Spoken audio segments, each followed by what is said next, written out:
ರಾಯರಿದ್ದಾರೆ. ರಾಯರನ್ನ ನಂಬಿ ನಡೀರಿ ಸ್ನೇಹಿತರೆ, ಎಲ್ಲರಿಗೂ ಒಳ್ಳೆಯದಾಗುತ್ತೆ.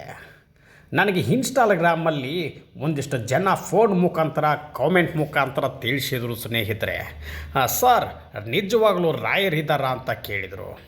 ಯಾಕೆ ಅಂತ ನಾನು ಅವ್ರಿಗೆ ಕ್ವಶನ್ ಮಾಡಿದಾಗ ಅವ್ರು ಹೇಳಿದರು ನನಗೆ, ಸರ್ ನಾನು 2-3 ತಿಂಗಳಾಯಿತು ನಾನು ರಾಯರ ದೇವಸ್ಥಾನಕ್ಕೆ ಹೋಗ್ತಾ ಇದ್ದೀನಿ, ನನಗೇನೂ ಒಲಿತಾನೇ ಇಲ್ಲ ಸರ್ ರಾಯರು ಅಂದರು.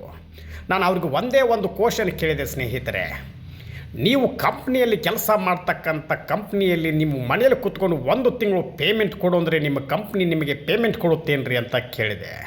ಹೌದು ಸರ್, ನೀವು ಹೇಳ್ತಾ ಇರೋದು ಸತ್ಯ ಅಂದರು ಆವಾಗ. ಆಮೇಲೆ ಅದಕ್ಕೆ ಸ್ನೇಹಿತರೆ, ನೀವು ಮಂತ್ರಾಲಯಕ್ಕೆ ಹೋಗಿ ಬೃಂದಾವನವನ್ನು ನೋಡ್ಕೊಂಬಂದರೆ ನಿಮಗೆ ಖಂಡಿತ ಒಲಿತಾರೆ ಅಂತ ಹೇಳಿದೆ ನಾನು ಅವ್ರಿಗೆ.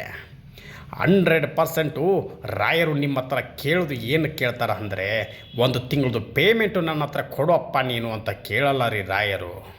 ನಿಮ್ಮ ಭಕ್ತಿಯಿಂದ ನೀವು ಒಂದು 10-20 ರೂಪಾಯಿ ಕೊಟ್ಟು ತುಳಸಿ ಹಾರ ತೊಗೊಂಡು ರಾಯರಿಗೆ ರಾಗಪ್ಪ ನೀನೇ ನೋಡ್ಕೊಳ್ಳಪ್ಪ ಅಂದರೆ ರಾಯರು ತುಂಬಾ ಖುಷಿಯಾಗುತ್ತೆ ಸ್ನೇಹಿತರೆ. ರಾಯರನ್ನ ನಂಬಿ ನಡೀರಿ ಸ್ನೇಹಿತರೆ, ಎಲ್ಲರಿಗೂ ಒಳ್ಳೆಯದಾಗತ್ತೆ.